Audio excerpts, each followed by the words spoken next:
Gonzalo, ¿me ayudas en el televisor? Listo. Vale, ninguna pregunta de la deuda, ¿cierto?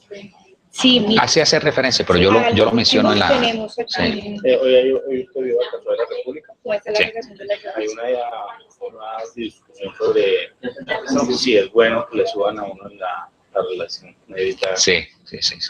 Claro. Listo, entonces vamos a iniciar. Entonces ya estamos conectados por internet.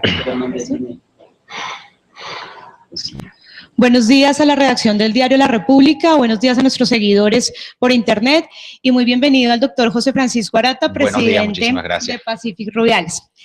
José Francisco Arata es ingeniero geólogo de la Universidad de Torino en Italia, también tiene un grado de ingeniería petrolera en la Universidad Central de Venezuela, inició su carrera en PDVSA en 1982 y lleva 33 años de experiencia en el sector petrolero. Fue o es cofundador de Pacific Rubiales y ha tenido el cargo de presidente desde que se fundó la compañía. Entre sus principales hobbies está ser montañista profesional, en lo cual ha tenido unos retos muy importantes en 6 de las grandes cumbres que tenemos en el mundo. Entonces, doctor Arata, bienvenido a este Inside La República. Muchísimas gracias por la invitación. Y queremos comenzar con el contexto que tenemos ahorita de precios de petróleo, de mercado bursátil y pues de resultados financieros que se presentan este año. Entonces, precisamente, con respecto al precio de la acción de Pacific, a los precios del petróleo internacionalmente y a los resultados que presentaron ayer, ¿cómo califica este año para Pacific? ¿Ha sido positivo, negativo o regular? ¿Este año 2015 o el inicio del año? O el inicio del año. Sí, bueno, ya desde finales del año pasado, en el último trimestre del año pasado, cuando inició pues, la caída del precio del petróleo, que nadie se esperaba a nivel internacional que fuese tan drástica.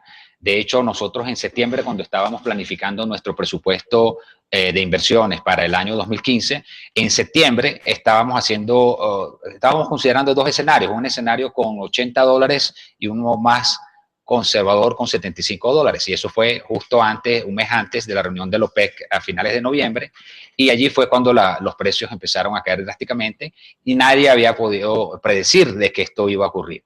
Entonces inmediatamente empezamos a tomar medidas drásticas para enfrentar esta nueva crisis de precios del petróleo.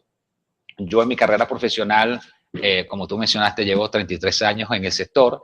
Esta es la 6ª crisis que vivo profesionalmente. La primera fue apenas inicié mi carrera en el 82, después vino la crisis de los precios del 86, la del 91, la del 98, que fue la crisis más larga que tuvimos porque duró más de 2 años y medio. Esa crisis de precios se combinó con la caída en el crecimiento de los países asiáticos.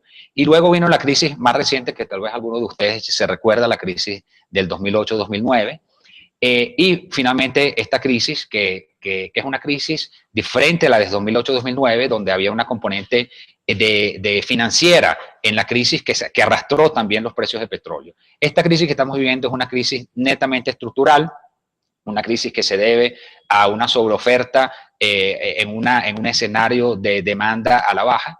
Y sabemos por la historia y por las anteriores crisis que estos son crisis cíclicas, que eventualmente llegan a un momento de corrección y habrá en algún momento un repunte de los precios del petróleo. Si tú me preguntas hoy en día, ¿cuándo va a ocurrir eso y qué tan significativo va a ser ese crecimiento del petróleo? Cualquier cosa que yo te diga aquí va a ser errada, porque ni con una bola de cristal nadie puede predecir cuándo va a ocurrir eso. Sin embargo, sabemos que va a ocurrir, porque va a haber cuando con estos precios del petróleo a la baja, obviamente la oferta empieza a reducirse porque muchas empresas, muchos países empiezan a no invertir. Ya de hecho, muchísimas de las empresas petroleras han anunciado recortes presupuestarios y eso se va a traducir en el mediano plazo en un decrecimiento de la producción. Entonces va a haber una bajada en la oferta, la demanda por su lado, con precios del petróleo a la baja, repunta, y entonces va a haber un momento en que la ecuación de oferta-demanda se cruza y ahí es cuando van a repuntar los precios del petróleo. ¿Cuándo va a ocurrir eso? No lo sabemos, entonces tenemos que prepararnos, y de hecho en Pacific nos estamos preparando para tener un año 2015, un año que va a ser un año difícil, porque nosotros estamos planificando unos escenarios de precio para nuestro nivel de presupuesto, de inversión, con $45 WTI a principios durante el primer trimestre, $50 durante el segundo trimestre y 55 durante la segunda mitad del año. Con estos escenarios de precio, y después les voy a hablar un poco cómo estamos nosotros haciendo para proteger el presupuesto con ese tipo de escenario de precios, en caso de que el precio baje aún más de esos niveles que nosotros hemos establecido, a través de una política de hedge que estamos haciendo con nuestra producción. Con esos escenarios de precios, lo que hemos hecho para prepararnos a este año, pues, que va a ser más difícil, hemos reducido las inversiones de capital.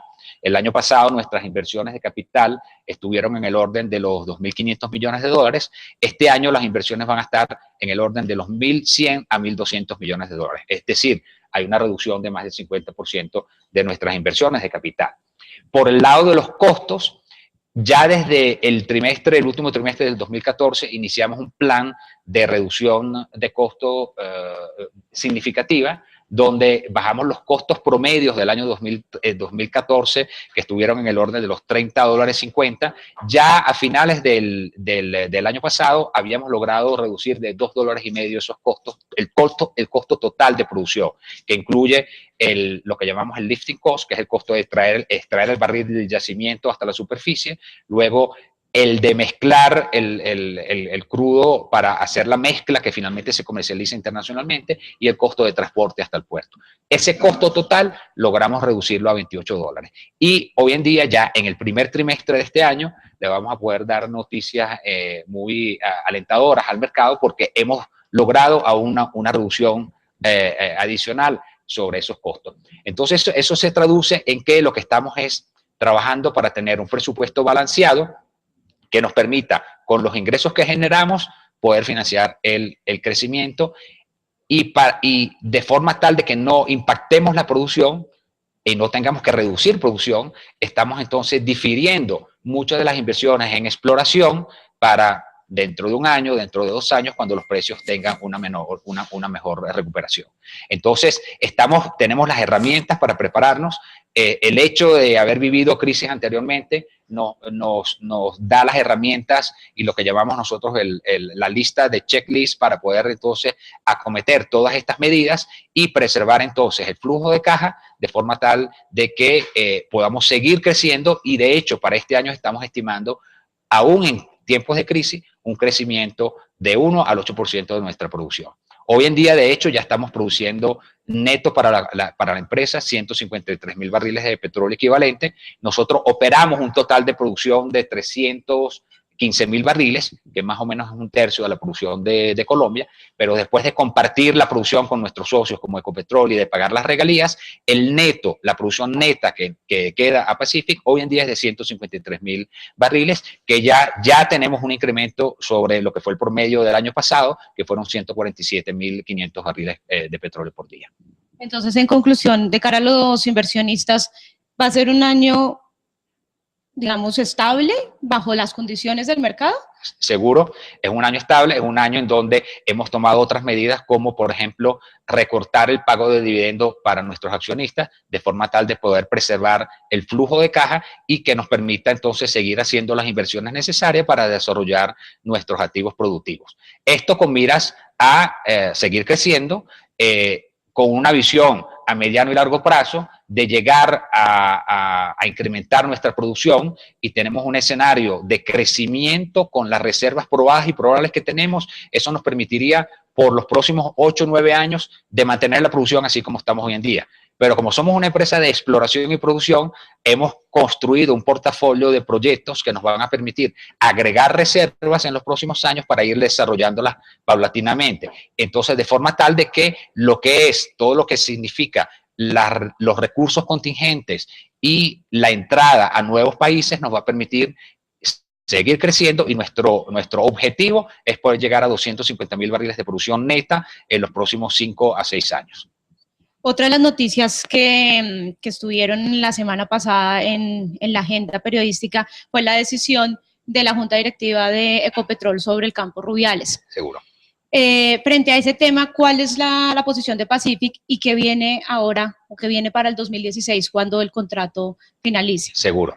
Nosotros desde que tomamos la operación de Campos Rubiales en julio del 2007, ya sabíamos de que el contrato de asociación con Ecopetrol terminaba en el 30 de junio del 2016.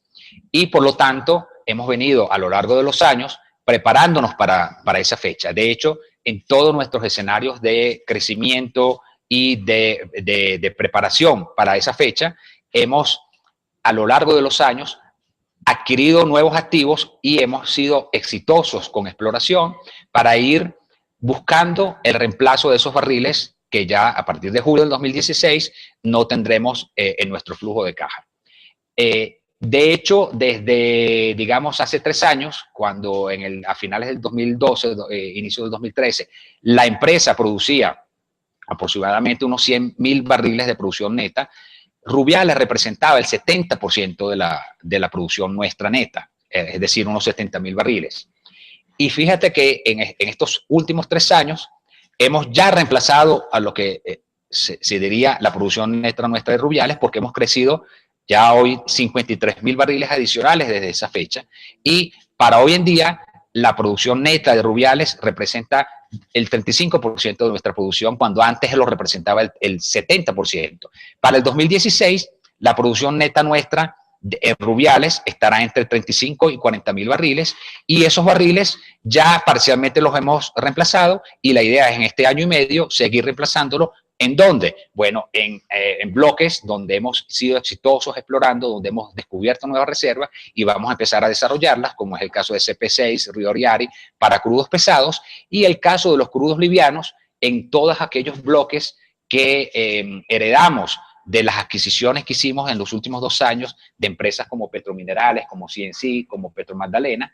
Fíjense que la producción total de crudos livianos en la empresa ha crecido de 22.000 barriles a casi ya 65.000 barriles, es decir, hemos tenido un crecimiento de 40.000 barriles en los crudos livianos que han ayudado mucho a disminuir los costos de dilución, porque estamos usando esos crudos livianos para mezclarlos con los crudos pesados que vienen de Rubiales y Quifa, y eso no solamente ha hecho que hemos disminuido los costos de dilución, sino que también hemos trabajado en ese reemplazo de Rubiales. Entonces nos hemos preparado a lo largo de los años. Sí habíamos hecho una propuesta a finales del año pasado a Ecopetrol, una propuesta que consistía, y la gente a veces no lo entendió muy bien, que consistía en proponerle a Ecopetrol que a partir del 30 de junio del 2016, el 100% de la producción que quedara básica para el momento de la reversión pertenecía a Ecopetrol.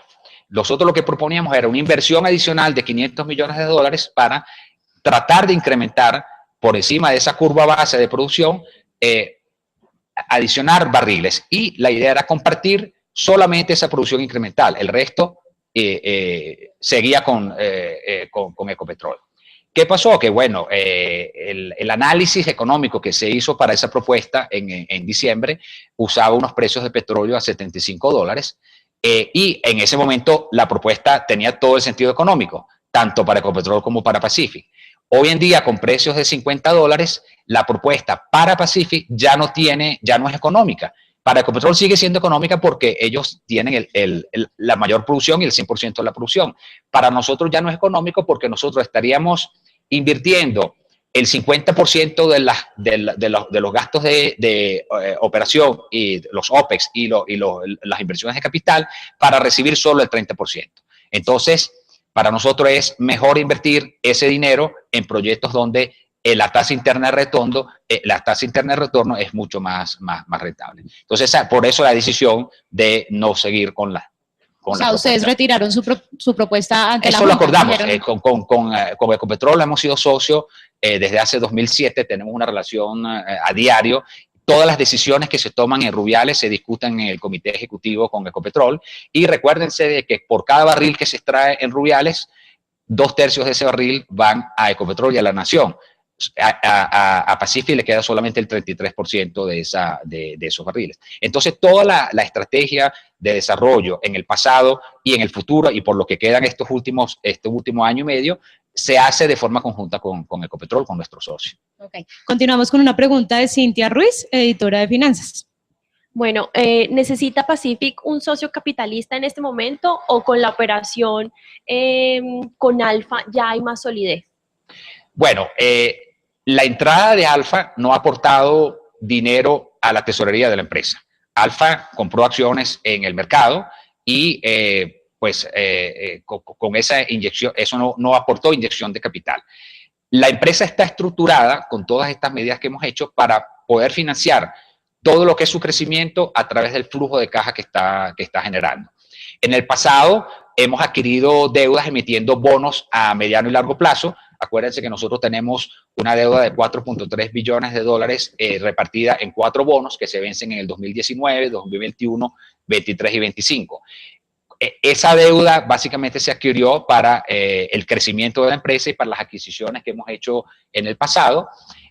Hoy en día las finanzas de las empresas están muy sólidas. No solamente hemos estructurado nuestro presupuesto para seguir creciendo con la caja que estamos generando, sino que tenemos en tesorería, tenemos aproximadamente 850 millones de dólares que los tenemos ahí guardados en una caja fuerte con unas llaves especiales y solamente la junta directiva permite el uso de ese dinero. ¿Por qué? Porque tenemos como una reserva estratégica adicional en caso que los precios del petróleo llegasen a bajar a 30 dólares, a 20 dólares en los próximos meses. Entonces necesitaríamos ese dinero para no impactar la producción y seguir manteniendo nuestro flujo de caja estable.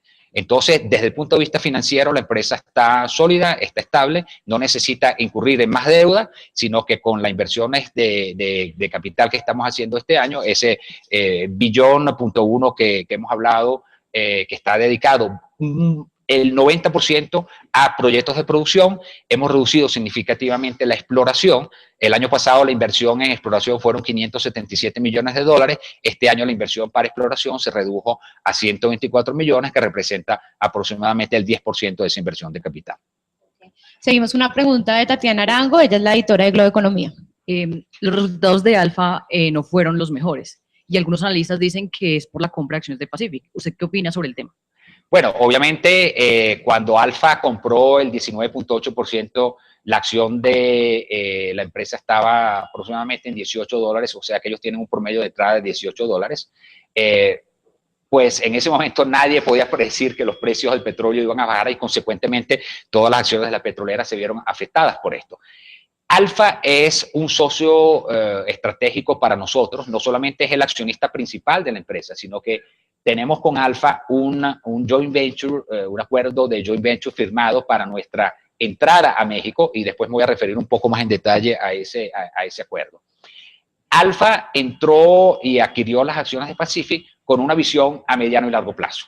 Ellos están conscientes de que esto es una crisis momentánea y están conscientes que una vez que los precios del petróleo repunten, obviamente la acción de la empresa va a repuntar. Los planes, como yo les dije, es seguir creciendo. Planes a 5 o 6 años es de tener una producción de 250,000 barriles de petróleo neto y obviamente ellos como socio estratégico a largo plazo estarán pues apuntando a que esa inversión que hicieron la van a recobrar en los próximos años. Sigamos con el tema de Alfa. Camilo Giraldo, editor de Economía, tiene la siguiente pregunta. O sea, ¿qué posibilidades de que Alfa pueda seguir comprando más acciones de Pacific, además aprovechando ahora que está más bajo el precio de la acción? Claro, Pacific Rubiales es una empresa que está listada en la Bolsa de Toronto, en la Bolsa de Colombia. Siendo una empresa pública, pues nosotros estamos sujetos a que alguien que esté interesado en comprar pueda venir a hacer una oferta por la empresa. En el caso siendo Pacific una empresa listada con su principal puesto en bolsa en Canadá, las regulaciones dicen que si un socio quiere incrementar su posición por encima del 20%, tiene que hacer una oferta al resto de los accionistas.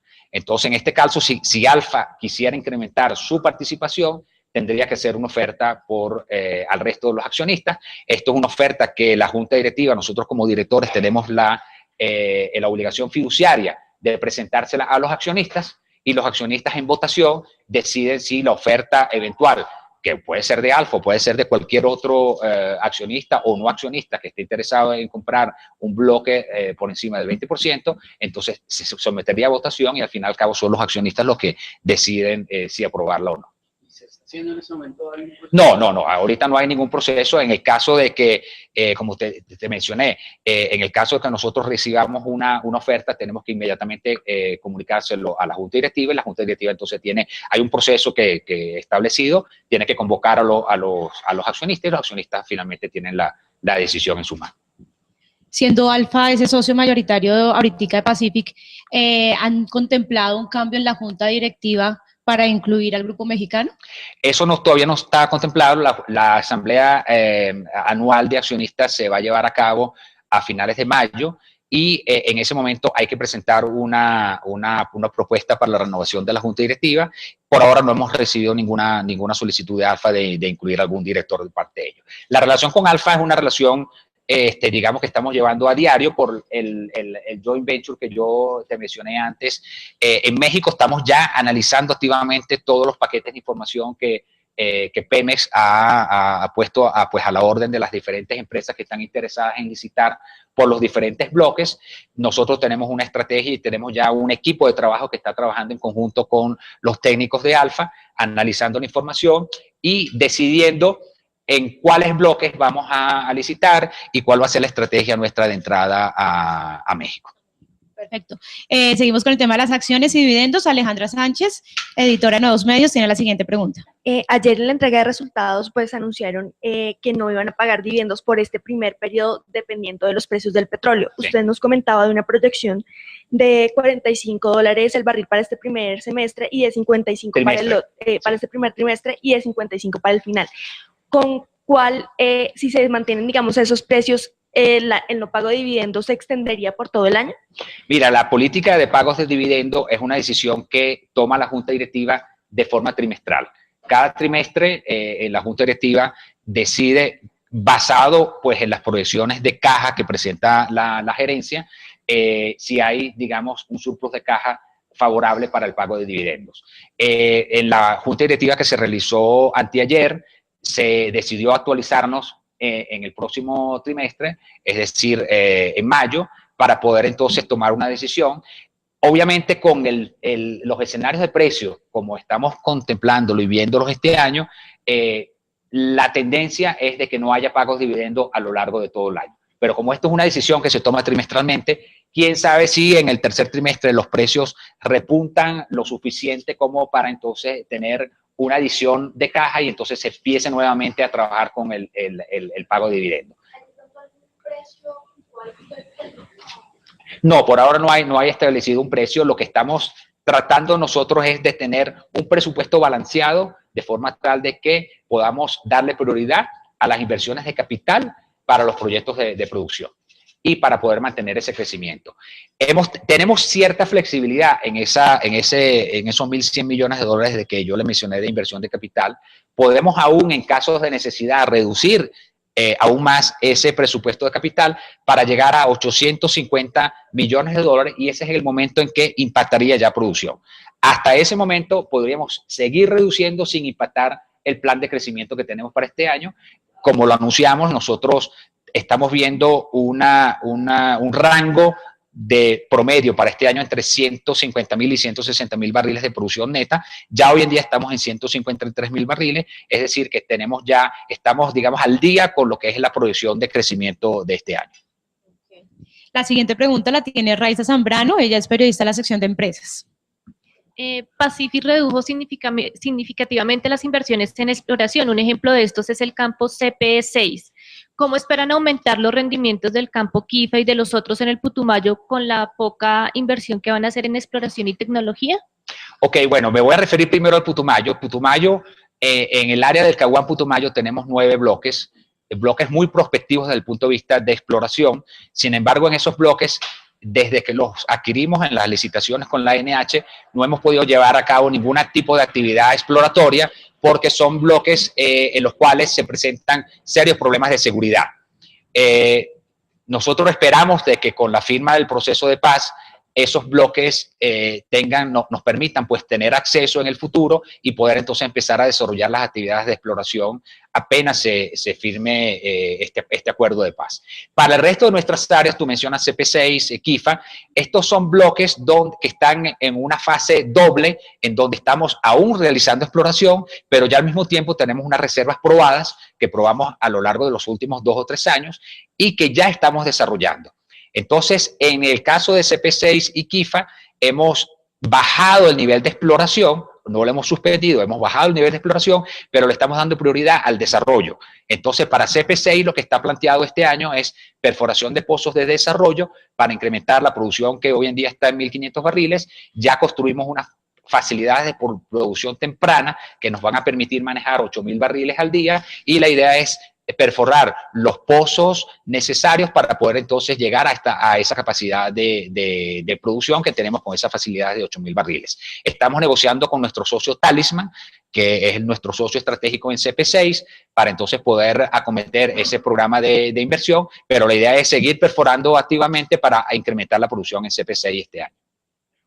La siguiente pregunta la tiene Jimena Ramírez, ella es la editora de Ediciones Especiales. Doctor Arato, usted ya hizo mención sobre el tema de Campos Rubiales y quisiéramos conocer aquí cuál es la ventaja que da Pacific Rubiales por encima de Ecopetrol para operar Campos Rubiales.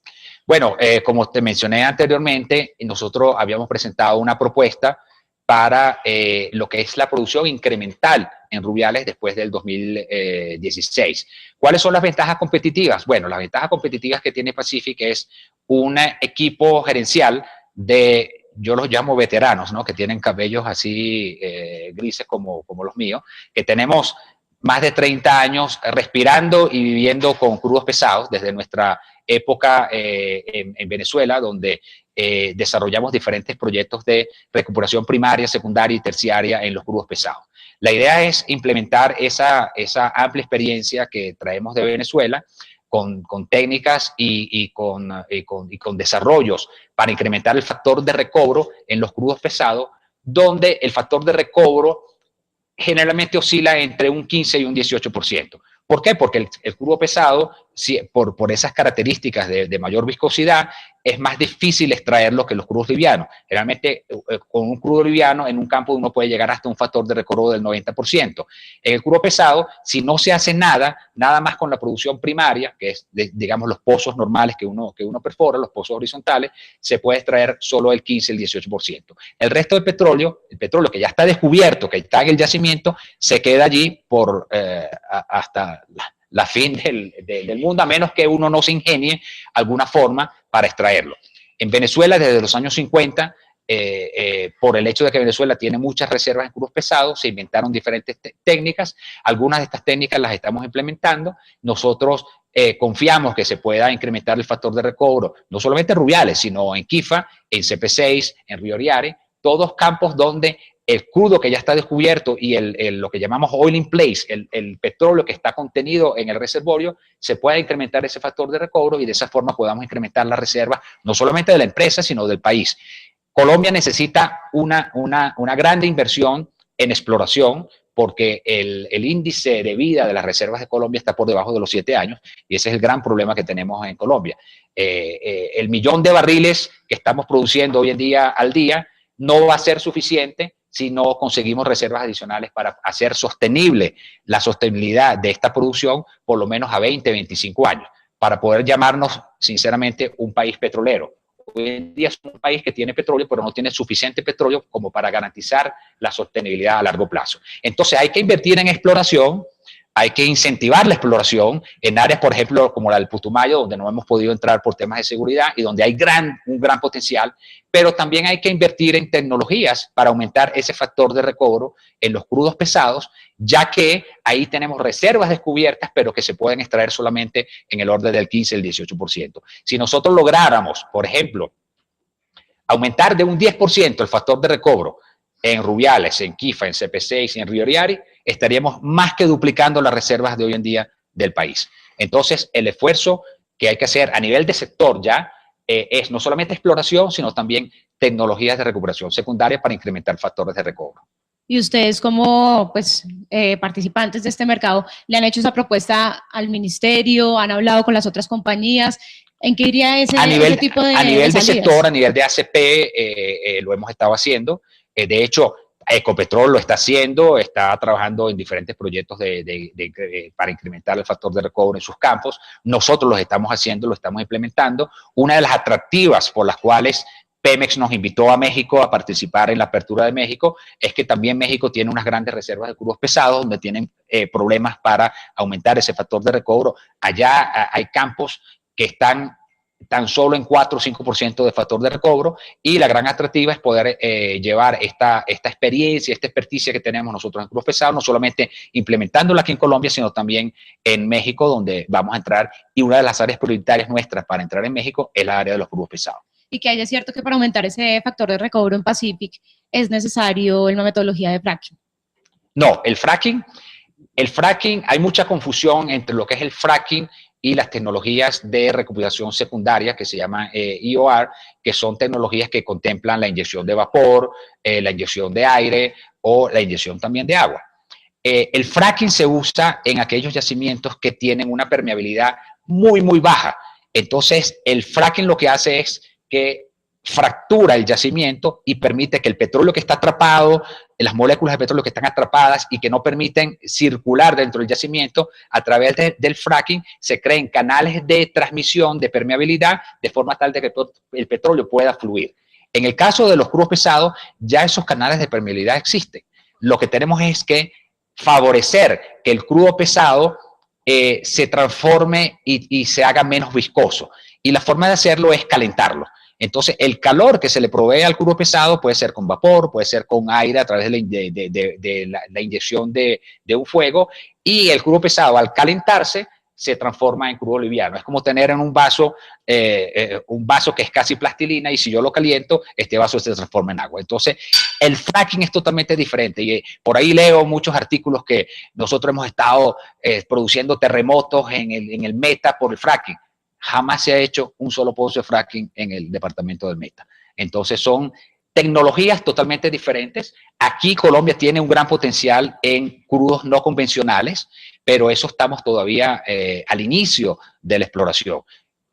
Mi opinión como geólogo, ya como experto, es de que en Colombia todavía tenemos muchísimo por descubrir a nivel de recursos primarios, de yacimientos primarios. Después tenemos muchísimo que invertir en lo que es recuperación secundaria, y después vendrá el fracking. Yo creo que el fracking es para mi próxima generación. Ya yo estaré retirado cuando eso ocurra. Okay, la siguiente pregunta la hace Alejandra Solano, editora encargada ahorita de asuntos legales.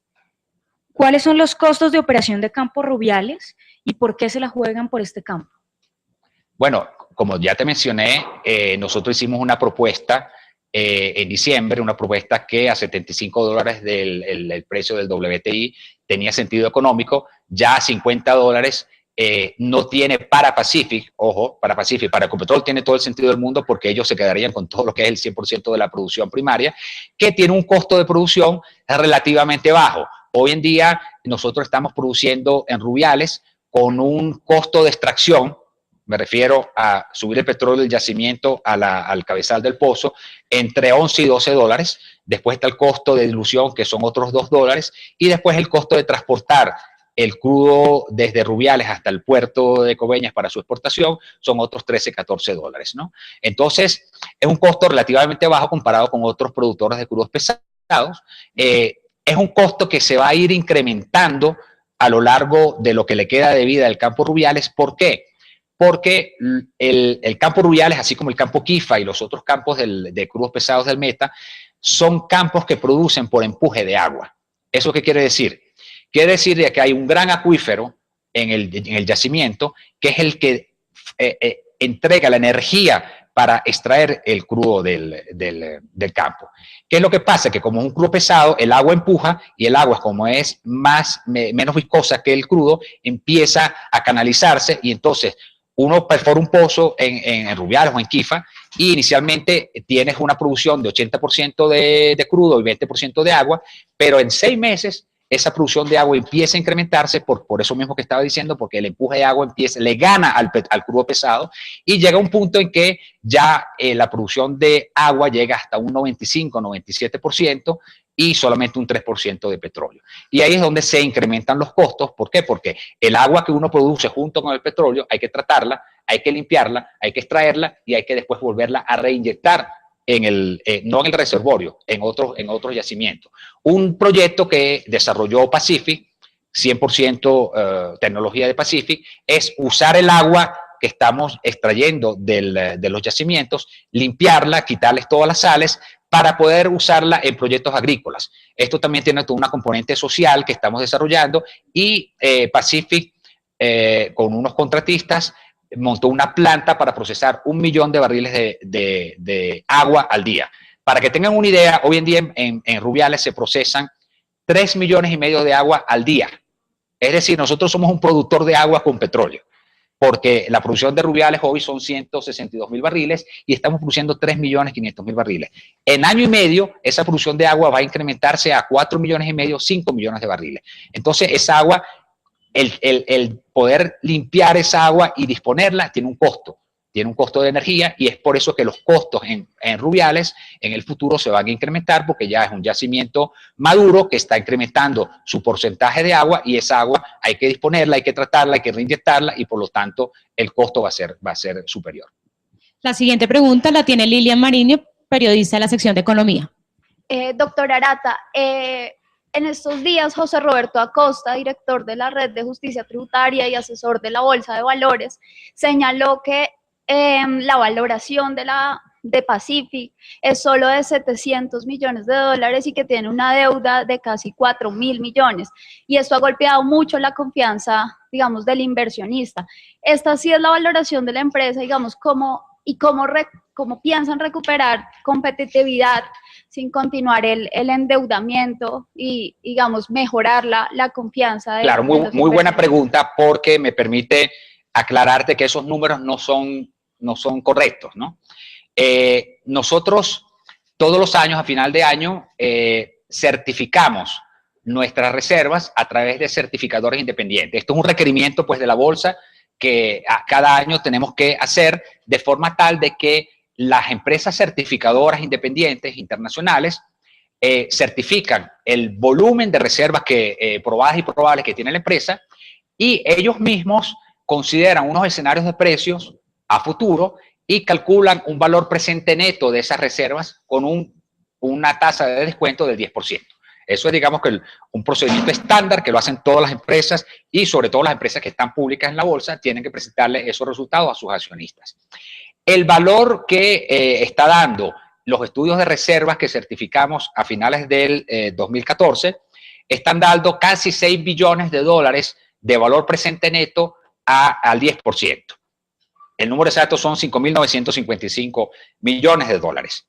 Nuestra deuda a largo plazo, como tú mencionaste, son 4.3 billones de dólares. Más tenemos unas deudas a corto plazo, que son las deudas bancarias. Las deudas de largo plazo son las deudas con los bonos, con los tenedores de bonos. La deuda a corto plazo son aproximadamente 800 millones de dólares. Entonces, esto te da un valor presente neto de los activos de reservas de 800 millones.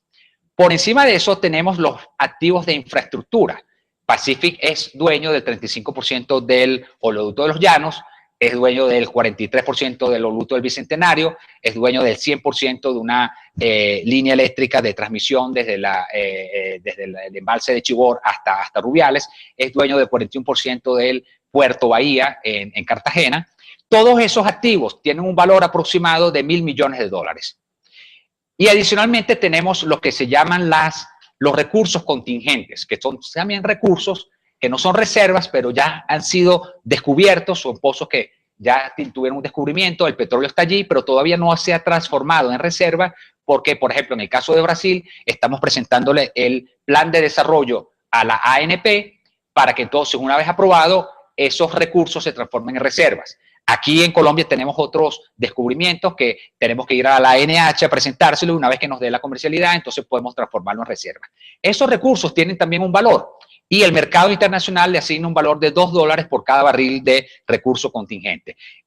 Hoy en día tenemos certificado 256 millones de barriles equivalentes de recursos contingentes. Tenemos 414, pero certificados son solamente 256. Entonces, si le asignamos $2 a esos recursos contingentes, esos son otros 500 millones de dólares de valor. Cuando sumas todo eso, el valor, el net asset value de la empresa son 2.300 millones de dólares, que dividido dentro de por las 316 millones de acciones que tiene emitida la empresa, eso da un valor por acción de $7.37 dólares americanos. Eso llevado a dólares canadienses, estamos hablando de $9.22. Hoy en día estamos con un valor de $2.70, $2.80 canadienses. Entonces eso te da un poco la idea de cuán devaluada está la empresa y cuánto upside hay hoy para un accionista.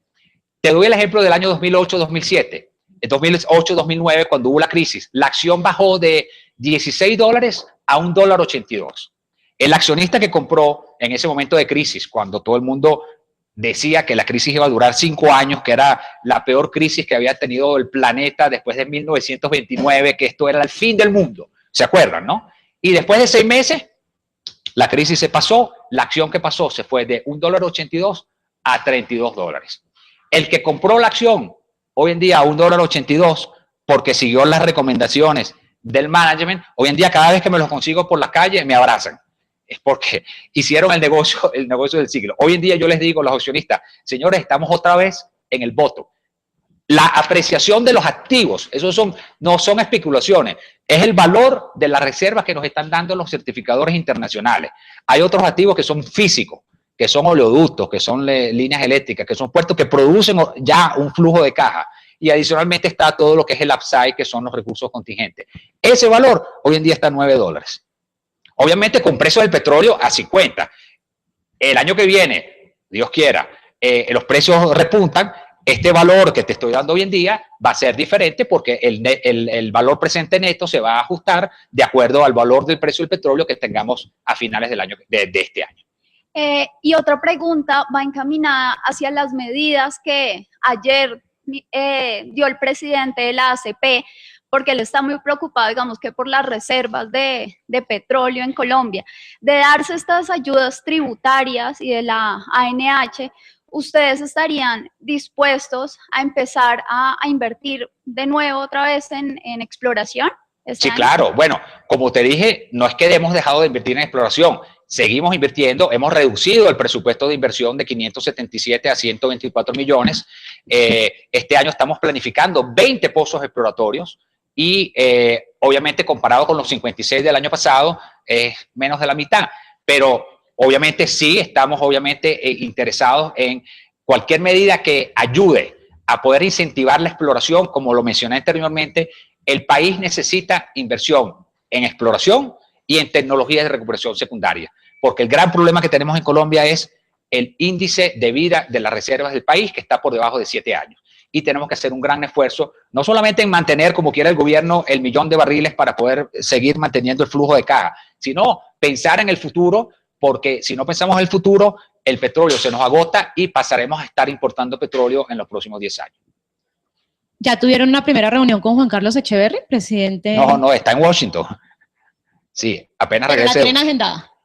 No tenemos agenda, pero sí, obviamente, Ecopetrol es nuestro socio principal y así como con el presidente Javier Genaro Gutiérrez, con quien tuvimos una excelente relación en el pasado, teníamos relaciones y reuniones periódicas, apenas, obviamente, él va a tener en su agenda una agenda muy apretada, pero estamos en lista de espera para podernos reunir con él. Sí. Ok, vamos a tocar un poco el tema de las acciones. Lina Ruiz, editora de negocio, tiene la siguiente pregunta. Doctor Arata, ¿se han tomado decisiones de recompra de la acción? Cuéntenos de qué se trata ese tema.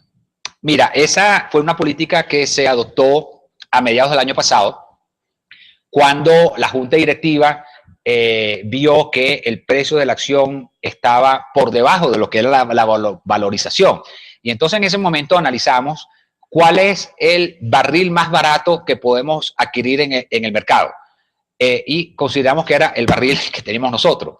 Entonces, se hizo una política, se aprobó una política de recompra de acciones, se invirtieron casi 350 millones de dólares en recomprar acciones. Obviamente en ese momento nadie podía predecir que los precios del petróleo iban a estar a la baja.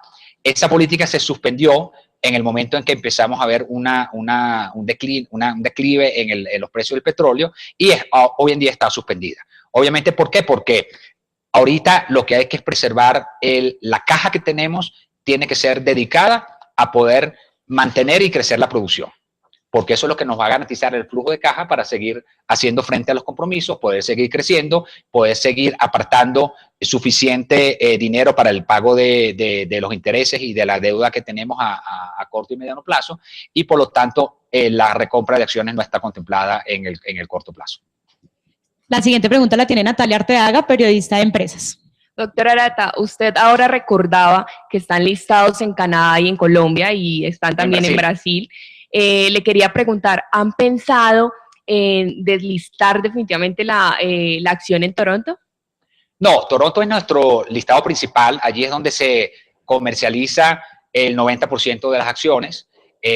Lo que sí hemos considerado es un deslistamiento en Brasil porque realmente no hay suficiente volumen de los BDR para poder justificar el costo de estar listados en Brasil.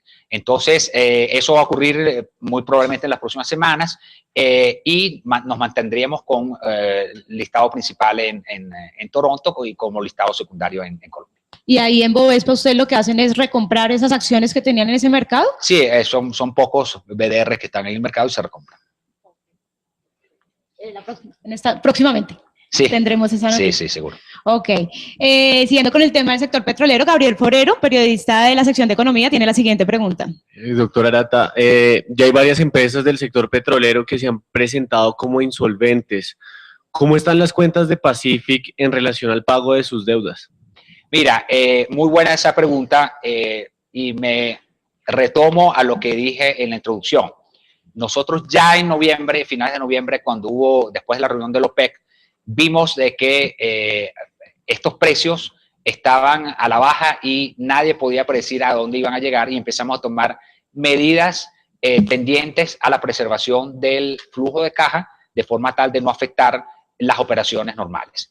Entre las diferentes medidas que tomamos, no solamente fue la reducción de capital, de las inversiones de capital, la reducción de los costos de operación, sino que también hablamos con todos nuestros contratistas, a los cuales teníamos mal acostumbrados a pagarle a 30 días, y le dijimos, señores, vamos a regresar a una realidad que es la realidad que están enfrentando todas las empresas petroleras a nivel mundial y las empresas de servicio, y vamos a hacer un plan de pago a 60 días.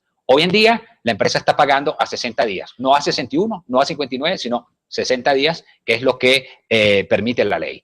Obviamente, esto tiene un impacto también en las empresas de servicio que tenían su flujo de caja diseñado a un pago de 30 días, pero esto se está haciendo un poco para la optimización del capital de trabajo. Pero como te digo, con todas las medidas que hemos tomado, reducción eliminación temporal del dividendo, reducción de OPEX, reducción de costos, en la política de hedge que nosotros hoy en día tenemos para el primer trimestre un 60% de nuestra producción está protegida con unos precios de $63 el Brent y ya te voy a dar el número exacto, y $56.50 el WTI. Es decir, que por los 6.500.000 barriles de producción del primer trimestre que se vendan por debajo de ese precio, nosotros vamos hasta a recibir un cheque del banco. Es decir, ustedes van a ver cuando presentemos los resultados del primer trimestre, van a ver un renglón de ingresos significativo que va a ser por coberturas que tenemos para protección de nuestro flujo de nuestro presupuesto. Y esto lo hemos incrementado aprovechando cada vez que los precios repuntan, vamos y negociamos estas posiciones. Generalmente nosotros hacíamos políticas de protección de nuestra producción en tiempos normales de 90 a $100 el barril, protegíamos un 30% de la producción. Hoy en día, el primer trimestre tenemos 60% de protección de la producción. Segundo trimestre, estamos hablando de más del 80% de la producción está ya protegida.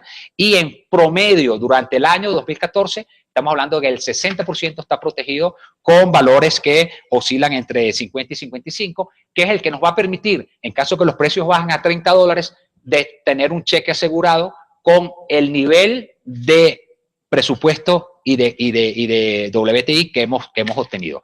Una cosa que vale la pena mencionar es que hemos cambiado nuestra estrategia de comercialización de nuestro crudo. Anteriormente nosotros vendíamos, en Colombia se venden dos mezclas que se llaman Castilla, que es de 18 grados API, y Vasconia, que tiene 24 grados API. En el pasado nosotros vendíamos más Castilla, que es más pesado, y menos Vasconia, en una relación 70% Castilla, 30% Vasconia. En el primer trimestre hemos vendido más del 70% Vasconia y el 30% Castilla, y ya les voy a explicar por qué. Y ya a partir del segundo trimestre, lo que vamos a vender en el mercado internacional es Vasconia, es crudo de 24 grados API. ¿Por qué? Porque el crudo Vasconia lo vendemos referenciado a Brent y lo vendemos a un precio de realización de $6 de descuento por debajo del Brent. La diferencia entre Brent y WTI hoy en día está en más de $10. Es decir, que nosotros hoy en día estamos vendiendo Vasconia a un premium de WTI.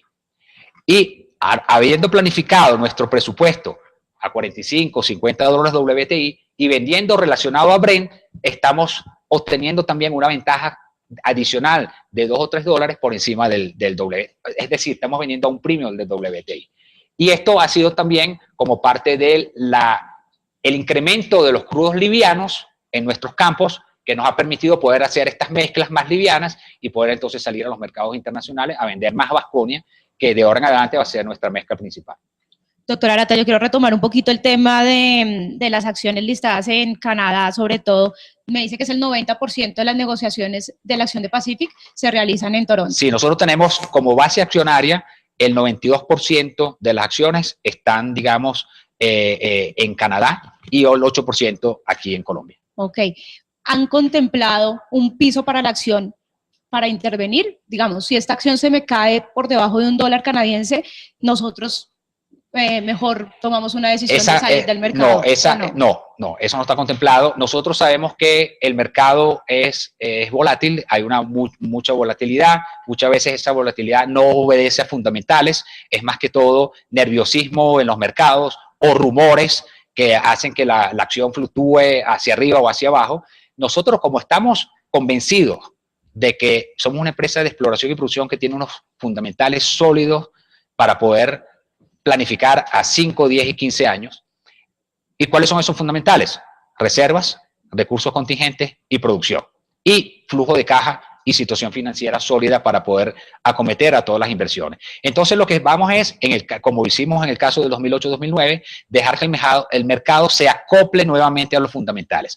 Va a llegar un punto en que los fundamentales van a prevalecer sobre los rumores y sobre las especulaciones y van a salir del juego los especuladores y la acción va a volver a sus niveles reales, a los niveles que deben obedecer a lo que es el valor presente neto de esos activos, porque ese es el valor real en donde tiene que estar la acción. Pero obviamente hay presiones a la baja, hay especuladores, hay gente que especula, los que llaman los shorters, que especulan a que con alguna noticia la acción va a bajar y entonces hay mucho más volumen de especuladores de los volúmenes que se están trazando hoy en día por fundamentales. Pues precisamente este tema le llama mucho la atención a los tuiteros, quienes ahorita nos acaban de mandar un tuit y Alejandra nos va a ayudar con la lectura de ese tuit, por favor. ¿Por qué suspende el proyecto PGNL en Tolú? Exportación de GNL. El proyecto de gas licuado, sí. El proyecto de exportación de gas licuado es un proyecto que se estructuró cuando los precios del petróleo estaban en $100. La venta del gas licuado se hace con una ecuación que está relacionada al Brent y por lo tanto hoy en día el proyecto no es económico. Entonces el proyecto está suspendido por el hecho de que no vamos a estar generando y vendiendo gas a pérdida. Hoy en día el mercado local en Colombia está pagando mejores tarifas que lo que es el mercado internacional con la ecuación relacionada a Brent. Entonces la producción nuestra de gas del campo de la creciente sigue destinada al mercado local y así lo seguirá hasta que haya un cambio. Estamos buscando alternativas para la barcaza de licuefacción. estamos buscando, porque hay mercados en otros países de Centroamérica y del Caribe que están ávidos de poder tener esa infraestructura, y estamos buscando soluciones para ver cómo vamos a manejar el tema de la barcaza de licuefacción. También pregunta @Vega Borges. Boespa autorizó el 17 de marzo la solicitud del listarse de Brasil. Sí, eso es lo que mencioné anteriormente sobre la... ¿Y cómo sería entonces ahí el proceso, los plazos? ¿Ya Boespa autoriza? Ya Boespa autoriza, y es una mecánica, yo creo que en los próximos 30 días eso se materializa. Ok. Seguimos con una pregunta de Vanessa Pérez, periodista de la sección de ediciones especiales. Ante el complejo escenario que está viviendo el mercado petrolero y las condiciones puntuales que están viviendo las petroleras, ¿los empleados de Pacific deben preocuparse por su estabilidad laboral? Mira, nosotros, como ya les mencioné anteriormente, tenemos unos planes de crecimiento a mediano y largo plazo. El tema de Rubiales creó mucho, de la no renovación del contrato de Rubiales creó mucho nerviosismo, porque ¿qué va a pasar con los empleados? Sí, de hecho hay una preocupación por los empleados que trabajan en campo, porque algunos de esos empleados obviamente van a pasar a nómina de Ecopetrol. Otros empleados nuestros que están en nómina de Pacific los moveremos a campos como Quifa, como CP6, donde estamos en crecimiento y vamos a necesitar seguro mano de obra para poder seguir creciendo. Y las contratistas, obviamente sí, habrá un proceso de negociación para ya estamos trabajando en lo que es el proceso de traspaso de la operación a Ecopetrol. Ya se creó una comisión desde hace 6 meses en donde se está trabajando en forma conjunta con funcionarios de Ecopetrol y funcionarios de Pacific para que esta transición sea lo más transicional y produzca los menos traumas, los menos impactos posibles. De eso estamos trabajando y les aseguro de que se dará de la forma menos traumática posible, también con respecto a la fuerza hombre. La siguiente pregunta la tiene Paula Delgado, periodista de la sección de Economía. Doctora Arata, en términos de publicidad, ¿hay algunos recortes y específicamente qué va a pasar con el apoyo a la Selección Colombia? Mira, los recortes son totales. Sí, publicidad reducida obviamente al mínimo. Habían compromisos que obviamente estamos terminando y manteniendo. El patrocinio a la selección, se habló con la federación y se le dijo, bueno, el contrato terminaba en diciembre del 2014 y no se renegoció, básicamente por la situación ya de los precios del petróleo. Camilo Giraldo tiene la siguiente pregunta. También frente al tema de recortes, ¿qué va a pasar con los temas de responsabilidad social de Pacific? Que ustedes han tenido unos programas muy fuertes y estos recortes, ¿qué programas van a afectar en este tema? Bueno, lo de los problemas muy fuertes es relativo, porque el año pasado estamos muy orgullosos de decir de que los más de 220 paros y bloqueos que hubo en el sector, en Pacific fueron 0. Nuestra relación con las comunidades, sobre todo en el Meta, ha sido una relación extraordinaria. Ha sido programas de desarrollo a todos los niveles que se han desarrollado en conjunto con ellos, y obviamente eso es una inversión, como tú dices, que se verá parcialmente afectada, pero para nosotros es prioritario el tema de las comunidades y eso está dentro de nuestros costos operacionales.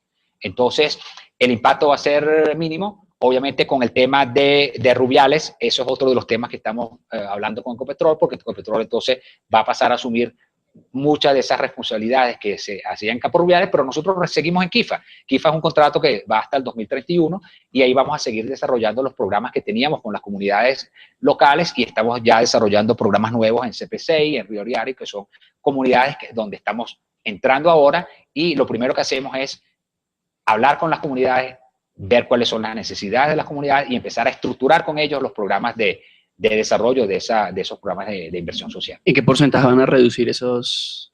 Mira, el porcentaje está en el orden del 30-35%.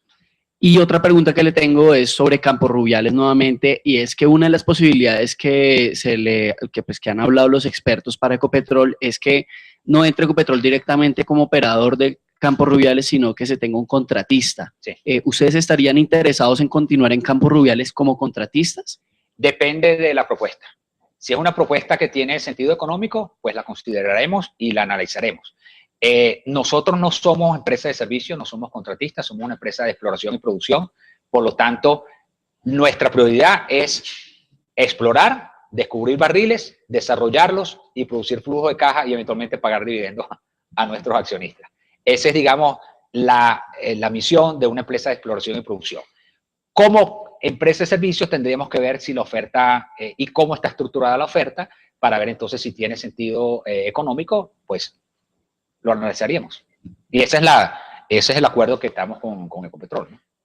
Doctor Arata, ¿cuántas personas tiene hoy en la nómina Pacific Rubiales?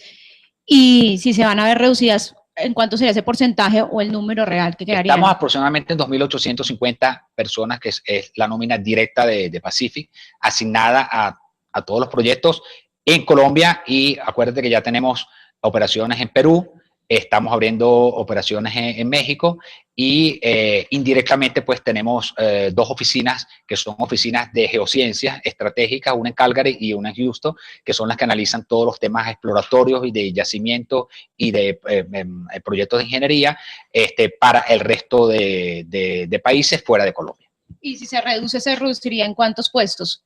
Pues no se reduce. La idea es que estamos optimizando, no sabemos todavía cuánto va a ser el impacto y cuál va a ser la reubicación a los diferentes proyectos, porque, por ejemplo, si nos ganamos 4 o 5 bloques en México, vamos a tener que reubicar gente que tenemos aquí y que de repente está sobrando, la reubicaríamos en México. ¿Cuándo sale la respuesta de las licitaciones de los bloques en México? Ese es un proceso que se va a tomar todo el resto del año. Ya estamos analizando los primeros paquetes y yo creo que a partir de la segunda mitad del año es cuando va a empezar ya el proceso, pues la puja ya licitatoria para los diferentes bloques. Nosotros ya tenemos alguna idea de cuáles son las áreas donde vamos a estar licitando y, como te dije anteriormente, ese es un proceso que estamos llevando de la mano y en conjunto con nuestro socio Alfa. Doctor Arata, para finalizar, yo creo que usted le deje un mensaje a los inversionistas, tanto tenedores de deuda como quienes tienen acciones de Pacific Rubiales, sobre qué viene para Pacific este año y qué deben hacer ellos con sus acciones. Bueno, que viene este año y el resto, ¿no? Por supuesto. Porque a largo plazo. Mira, es interesante la reacción que he tenido por parte de tanto accionistas como de tenedores de bonos en un roadshow reciente que hice en Europa y en Estados Unidos. Ellos estaban asombrados de que nosotros estábamos allá hablando con ellos, porque generalmente lo que ocurre en tiempos de crisis es que las empresas se enconchan y se dedican a hacer la actividad y se olvidan de lo que son los accionistas y los tenedores de bonos. Todo lo contrario, en estos momentos de crisis es cuando uno tiene que tener una relación directa y más estrecha y continua con los accionistas y con los tenedores de bonos para comunicarles y expresarles todas las acciones que estamos teniendo. ¿Para qué? Para darle confianza y que ellos se sientan seguros de que todas las acciones que estamos tomando a nivel de empresa están focalizadas a hacer crecer la empresa y a generar valor para los accionistas y para los tenedores de bonos. Entonces, fue muy bien visto el hecho de que nosotros nos presentáramos no para pedir dinero, no para justificar nada, sino para explicar lo que estamos haciendo, y fuimos la primera empresa a nivel internacional que mostró la cara, dio la cara y se presentó aún en tiempos difíciles a decir, bueno, esta es la situación y esto es lo que estamos haciendo para enfrentar esta situación. Entonces el mensaje es un mensaje de optimismo. Les dije anteriormente que el valor de la acción hoy en día no refleja lo que es el valor de sus activos, activos productivos, reservas probadas y probables que ya tenemos en el campo y las vamos a desarrollar con los flujos de caja que estamos generando, los valores de infraestructura, que vamos a ir a un proceso de venta para generar recursos adicionales para reinvertirlos en nuestros proyectos de desarrollo, y los recursos contingentes, que al final y al cabo, como una empresa de exploración y producción, es lo que nos va a garantizar el crecimiento a mediano y largo plazo. Al doctor Francisco Arata, muchísimas gracias por acompañarnos en el Inside LR, a los más de 500 seguidores a través de internet y a la sala de redacción, muchas gracias y nos vemos en una siguiente oportunidad. Muchísimas gracias a ustedes por haberme permitido transmitir ese mensaje a nuestros inversionistas. Muchísimas gracias.